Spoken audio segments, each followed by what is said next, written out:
Today we're going to be working on a small, well, medium-sized boulder retaining wall. When we graded this whole backyard, we left out this one last piece of the puzzle, which is about a 3-foot tall retaining wall. And we're just going to be using a bunch of boulders that are about 18 to 24 inches in size to retain this soil and make it look nice. There's 2 other types of retaining walls that we built, including the timber walls behind me and a concrete block wall above. If you want to check those videos out, I've got links to those below in the description.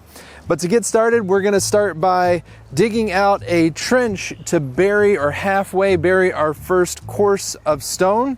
So we'll dig this trench out and kind of set that soil back up on top so that we can get started placing some stones. Now, by burying that first course of stone halfway, that's going to make sure that we have a nice stable base for the rest of our boulders to set on. So the first course is the most important with any retaining wall, making sure that you've got that nice stable base. But we're also going to be adding some filter fabric behind the wall, and that's just going to prevent any soil from eroding through the wall, as well as any weeds growing up in between those rocks. So as we set those stones, with that fabric behind it, we were able to lay that over the top of the stones and then fill in behind it with soil and compact that down and kind of create a flat ledge for the next course of boulders to go on.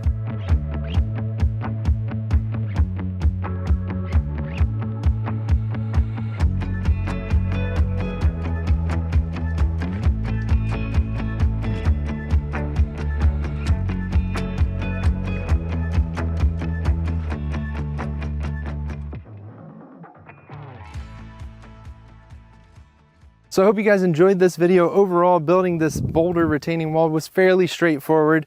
Now, the boulders on the bottom were those 18 to 24 inch boulders.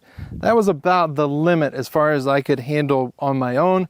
And then the boulders in the middle and the top were slightly smaller, and that was definitely more manageable. But overall, fairly simple boulder wall, retaining wall to build. And I think it looks great, and it gives us this flat tier up here to be able to enjoy the lakeside on some nice even ground. If you're interested in other retaining wall options, we've got a timber retaining wall and a block retaining wall that we built, which are a little bit more intricate. And if you want to learn more about those, I'll have links down below in the description. Until next time, be safe and happy building.